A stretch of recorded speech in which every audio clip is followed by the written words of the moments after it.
Demikian firman Tuhan.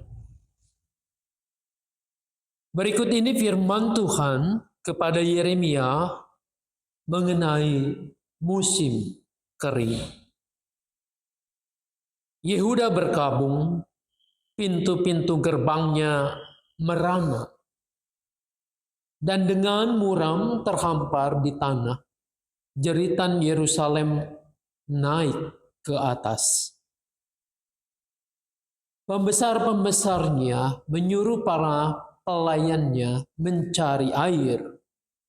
Ketika sampai ke sumur-sumur, mereka tidak menemukan air. Maka pulanglah mereka dengan wadah-wadah kosong. Merasa malu dan terhina, mereka pun menyelubungi kepala mereka. Pekerjaan di ladang sudah terhenti, sebab tiada hujan di negeri. Para petani merasa kecewa dan menyelubungi kepala mereka. Bahkan rusa betina di padang meninggalkan anaknya yang baru lahir, sebab rumput muda tiada lagi. Keledai-keledai hutan berdiri di atas bukit gundul, terengah-engah seperti serigala. Matanya menjadi lesu, sebab rumput tiada lagi. Sampai di sana pembacaan firman Tuhan. Kita memperhatikan bagian ini, seandainya Bapak Ibu sekalian ada di Yerusalem, ada di Yehuda pada saat itu, kira-kira bagaimana perasaan kita? Ini musim kering, musim kemarau yang dahsyat.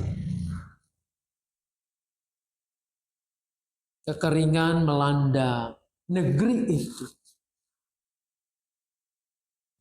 Tentu ada penyebabnya. Hujan tidak turun, musim berubah, pengharapan tidak ada lagi karena tidak ada yang tumbuh. Bisa jadi ini karena salah kelola. Manusia tidak lagi bersahabat dengan alam, mengeksploitasinya. Ada gambaran di situ, hutan sudah kering, mungkin saja dihabisi pohon-pohonnya. Airnya dipergunakan semaunya. Dan akibatnya, dampaknya, kehidupan makin lama, makin kering dan mati. Ini semua disebabkan oleh kerakusan manusia. Gambaran yang terjadi sekitar 600-700 tahun sebelum Yesus lahir. Nabi Yeremia itu berkarya tahun 627 sampai 586 sebelum Yesus. Artinya berapa ribu tahun ke sini? 2000, hampir 3000 tahun. Toh keserakahan, ketamakan manusia rasanya tidak berubah. Dulu sudah diperingatkan akan dosa-dosa, kesalahan, kerakusan, ketamakan manusia. Sampai hari ini pun manusia melakukan eksploitasi yang sama. Perut bumi terus digali. Hasil tambang terus diambil. Sebetulnya dalam batas tertentu itu adalah anugerah berkat Tuhan untuk dipakai bagi kebaikan manusia. Kita memerlukannya. Bukan hanya emas untuk perhiasan, tetapi juga untuk perangkat-perangkat industri yang ada, kita memerlukan itu. Kita memerlukan besi, kita memerlukan aluminium, nikel, dan seterusnya. Tapi kalau itu diperlakukan secukupnya, diambil seperlunya, alamnya dirawat lagi, maka yang terjadi adalah adanya kesinambungan. Hutan kayunya kita gunakan untuk kursi, untuk kita duduk di sini, untuk membangun rumah. Dalam batas-batas tertentu, secukupnya itu, maka hutan pun akan terus tersedia. Namun karena manusia ingin mengeruk sebanyak-banyak, memenuhi keserakahan dirinya, ketamakannya semua jadi hancur. Gambaran inilah yang terjadi pada zaman Raja Yoyakim yang pada waktu itu berkuasa di Israel. Mempergunakan kekuasaannya sebagai kesempatan untuk menyenangkan diri, memuaskan hasratnya, dan juga kerabatnya, kroni-kroninya itu. Sambil tidak peduli lagi apa yang diingatkan oleh sang nabi ini. Jadi yang terjadi adalah kerusakan demi kerusakan. Mereka tidak peduli lagi tentang Allah. Mereka tidak peduli lagi tentang dulu bagaimana Raja Yosia memberlakukan firman Tuhan. Firman Tuhan hanya dipakai sebagai kedok. Ibadah hanya untuk menutupi moralitas yang bobrok itu. Mereka seakan puas dengan kekayaan, dengan kedudukan jabatan, dengan kesempatan untuk memperkaya diri. Tetapi hati nuraninya kering. Gambaran inilah yang mungkin tepat dengan penghukuman Tuhan tentang keringnya negeri itu. Tandusnya negeri itu sebagai gambaran tandusnya kehidupan rohani, kehidupan spiritual bangsa itu, khususnya para penguasanya. Saudara barangkali pernah mendengar, oh enak ya kamu kerja di tempat basah. Apa artinya? Artinya mudah untuk mendapatkan uang. Mudah untuk mencari koneksi. Memperkaya diri.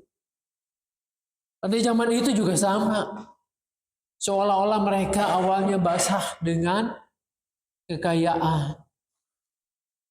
Tapi di tempat itu justru nurani mereka, spiritualitas rohani mereka kering. Dan kekeringan itu menandakan mereka semakin haus, semakin haus, semakin haus berkuasa, semakin haus ingin kaya, semakin haus ingin menguasai banyak hal. Ini tanda-tanda yang harus kita cermati. Dalam kondisi seperti ini hanya ratapan. Dan ujungnya mereka itu dipermalukan.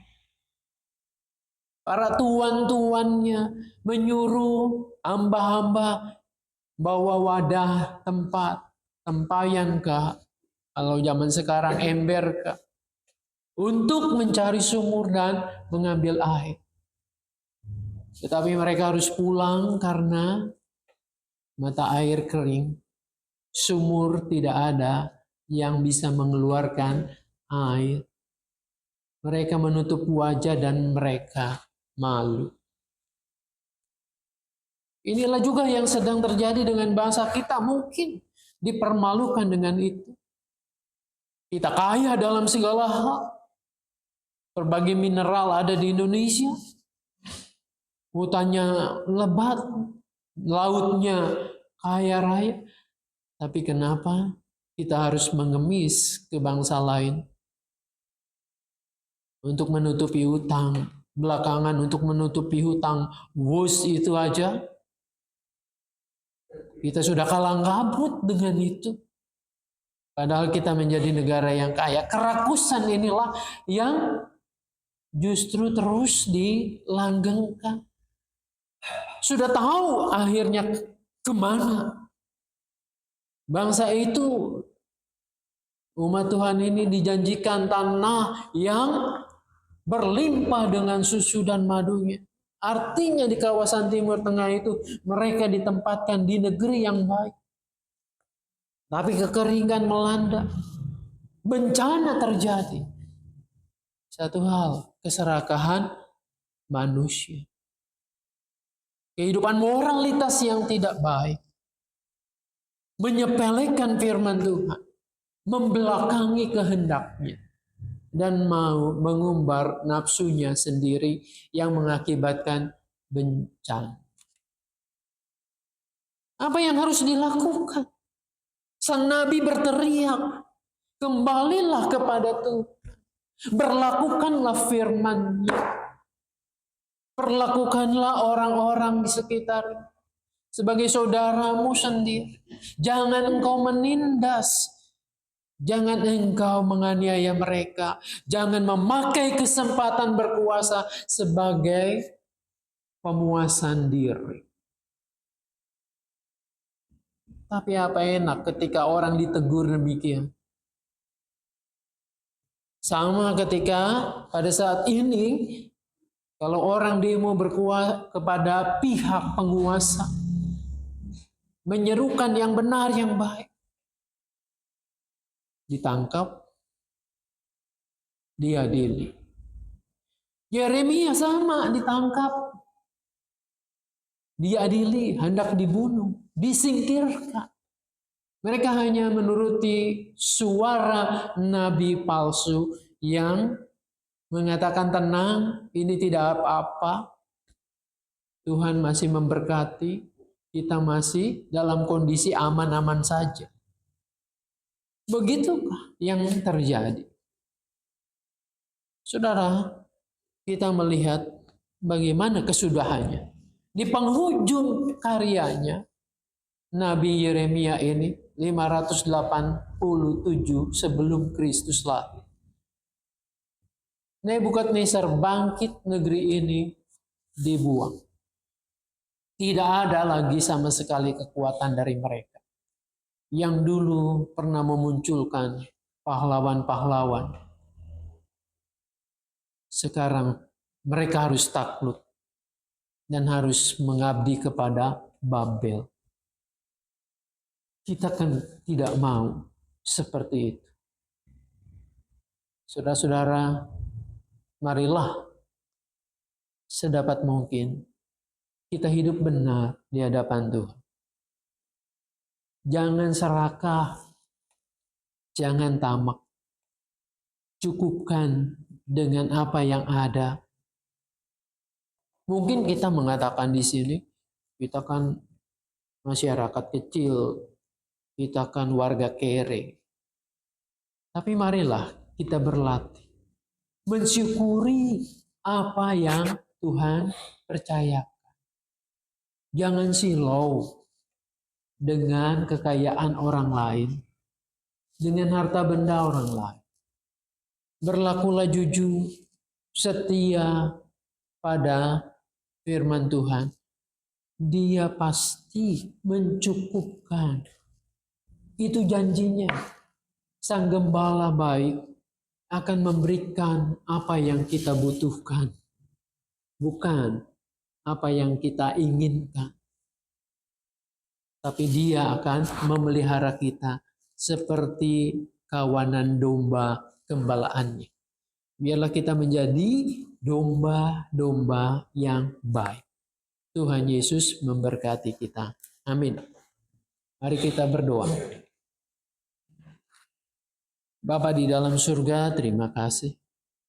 Tuhan yang menolong supaya kami menjadi anak-anak Tuhan yang baik. Jauhkanlah kami dari pencobaan, dari keinginan untuk terus mengumbar nafsu duniawi kami. Peliharalah kami dan selalu sadarkan kami untuk senantiasa berbuat baik, untuk mendahulukan kehendak-Mu. Dalam nama Tuhan Yesus kami berdoa. Amin. Mari kita mengantar doa-doa kita dengan pujian Jika Jiwaku Berdoa.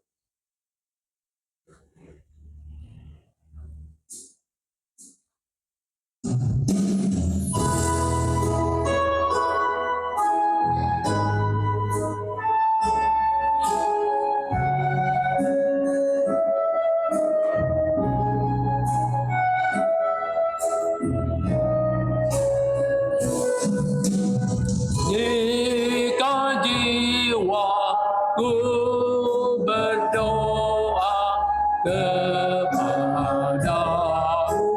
Tuhanku, ajar aku lima saja memberi tanganmu dan rengah seperti Yesus di depan sengsaranya.